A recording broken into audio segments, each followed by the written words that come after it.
Bismillahirrahmanirrahim. Assalamualaikum warahmatullahi wabarakatuh. Alhamdulillah, syukur pada Allah Subhanahu wa taala kerana masih diberi kekuatan kepada saya untuk terus menghasilkan video berkaitan dengan gangguan sihir. Pada kali ini, perbincangan kita ialah berkenaan dengan sihir jenis tabur.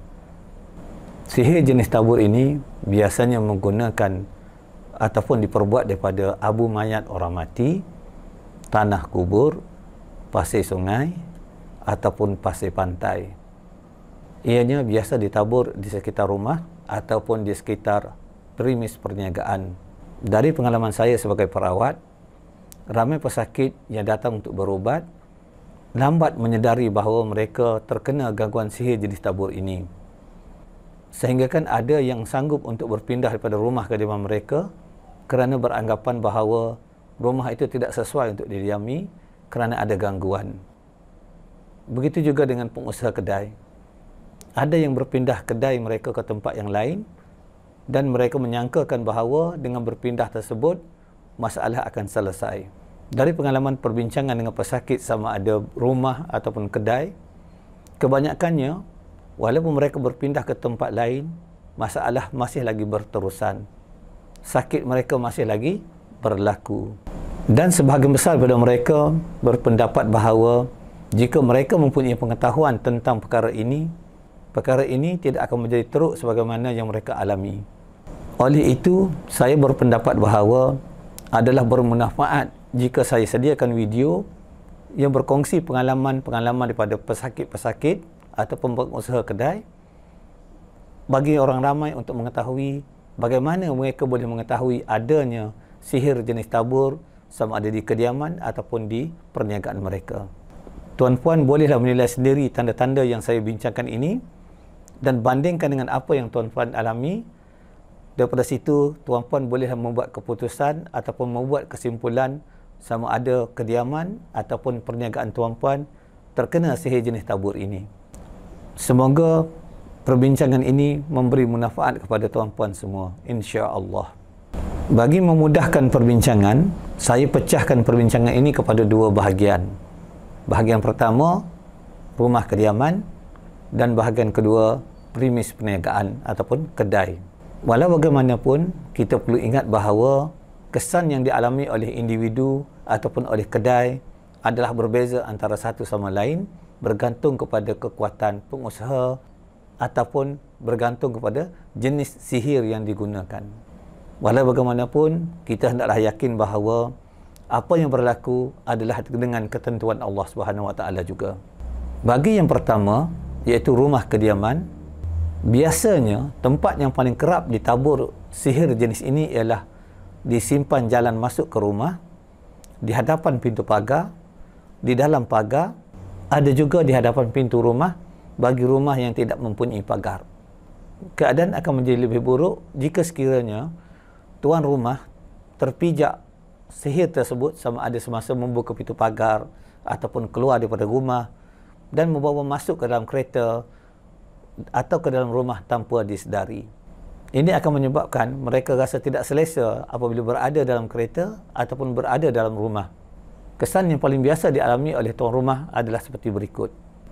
Yang pertama, mereka rasa tidak selesa apabila berada di rumah.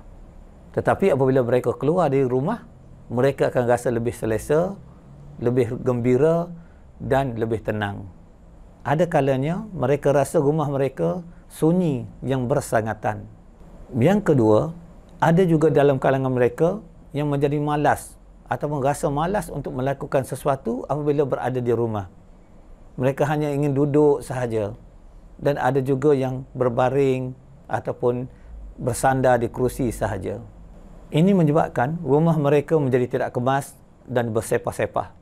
Dan akhirnya menjadi punca perkelahian antara suami dan isteri ataupun keluarga.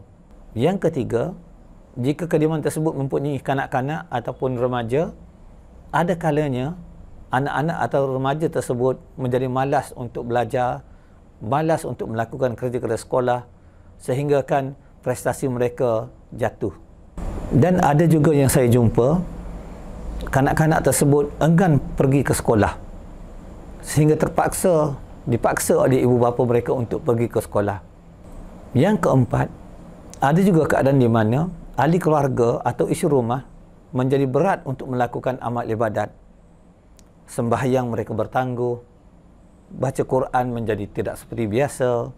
Yang kelima, ada juga berlaku di mana ahli rumah nampak kelibat sesuatu dalam rumah, tetapi apabila diperhatikan tidak ada apa-apa dalam rumah. Ini menyebabkan ahli rumah tidak selesa untuk berada dalam rumah dan mereka lebih selesa untuk berada di luar. Ada kalanya juga anak-anak kecil akan menangis dengan keadaan yang luar biasa. Yang keenam, ada juga keadaan di mana rumah tersebut sentiasa dikunjungi oleh ramai orang, tiba-tiba tidak ada seorang pun yang mengunjungi rumah tersebut, ataupun bilangan orang yang berkunjung ke rumah tersebut kurang dengan mendadak. Rakan-rakan ataupun sahabat-sahabat ataupun saudara mara yang selalu berkunjung ke rumah tiba-tiba hilang daripada pandangan.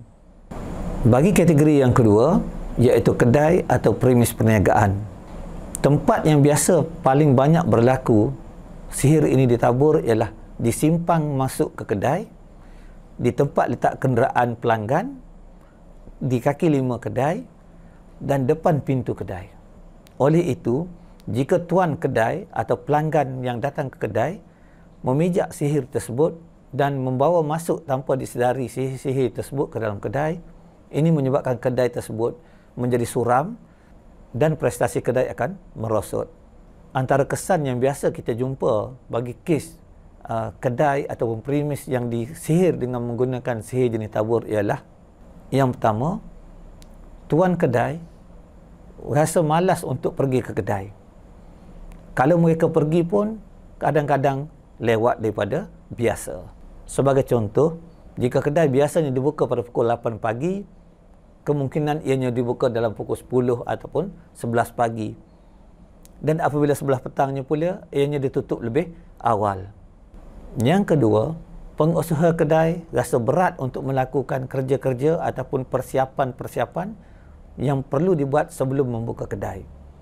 Ini menyebabkan perniagaan mereka tidak lancar. Yang ketiga, pengusaha kedai rasa mengantuk yang amat sangat dan ada kalanya mereka terlena di kaunter ataupun di meja. Ada juga keadaan di mana apabila pelanggan datang untuk membeli, mereka merasakan pelanggan tersebut seperti mengacau mereka tidur. Dan ini menyebabkan mereka melayan pelanggan seperti acuh tidak acuh, yang menyebabkan pelanggan menjadi tidak selesa untuk datang membeli di kedai mereka. Yang keempat, ada juga keadaan di mana pelanggan yang selalu datang ataupun pelanggan tetap yang selalu datang ke kedai tiba-tiba menghilang daripada pandangan. Setelah sekian masa, mereka datang kembali dan ada yang bertanyakan, kenapa kedai lama ditutup? Mereka datang sentiasa ditutup, walhal kedai sebenarnya tidak ditutup. Yang kelima, ada juga keadaan di mana pelanggan yang datang dengan kenderaan memberhentikan kenderaan mereka di hadapan kedai seolah-olah ingin masuk kedai, tetapi selepas itu meneruskan perjalanan mereka dengan kenderaan tersebut tanpa memasuki kedai. Yang keenam, ada juga keadaan di mana terdapat sebahagian pelanggan yang biasanya masuk ke kedai membuat pembelian, tiba-tiba masuk ke kedai, keluar sahaja tanpa membuat sebarang pembelian. Yang ketujuh, ada juga keadaan di mana jualan harian kedai tersebut turun dengan mendadak. Ada yang saya jumpa kedai makan yang mana jualannya biasanya sekitar 2,000 lebih ke atas sehari, tiba-tiba merudum hanya tinggal 200 sehari. Ada juga warung yang saya jumpa biasa menjual lebih kurang 50 bungkus nasi pagi, tiba-tiba hanya laku 2 hingga 3 bungkus sahaja sehari. Yang ke-8, bagi kedai yang mempunyai pekerja, ada kalanya pekerja menjadi malas ataupun enggan melakukan kerja dengan sebagaimana biasa. Ini menyebabkan hubungan sesama pekerja dan hubungan antara pekerja dengan majikan menjadi tegang, yang akhirnya menyebabkan perniagaan lagi sukar untuk beroperasi. Yang ke-9, ada juga dalam kalangan pelanggan, apabila masuk ke kedai, mereka melihat seolah-olah barang yang ada dalam kedai lusuh, buruk, dan tidak sesuai untuk dibeli. Dan bagi kedai makan, ada juga pelanggan yang masuk ke kedai, mereka melihat lauk-lauk ataupun makanan yang ada seperti basi, dan ada yang nampak ulat dalam makanan. Walau bagaimanapun, mereka tidak menceritakan perkara tersebut kepada pemilik. Ini menyebabkan pemilik tidak tahu kedai mereka mempunyai masalah tersebut. Itu sahaja perkongsian saya pada kali ini. Jika tuan-puan mempunyai sebarang pertanyaan, komen atau ingin berkongsi pengalaman, tuan-puan bolehlah menaip dalam ruangan komen, tetapi berikan saya sedikit masa untuk respon, insya-Allah. Insya-Allah akan ada lagi perkongsian pada masa akan datang. Bagi mengelakkan tuan-puan tertinggal ataupun terlepas video daripada Pusat Rawatan An-Na'am, saya sarankan supaya tuan-tuan tekan butang subscribe dan tekan butang loceng. Jika ada video baru yang di-upload, insya-Allah tuan-puan akan mendapat notifikasi. Semoga perkongsian saya ini memberi manfaat kepada tuan-puan semua dan mendapat balasan baik daripada Allah Subhanahu Wa Taala, insya-Allah. Sekian, assalamualaikum warahmatullahi wabarakatuh.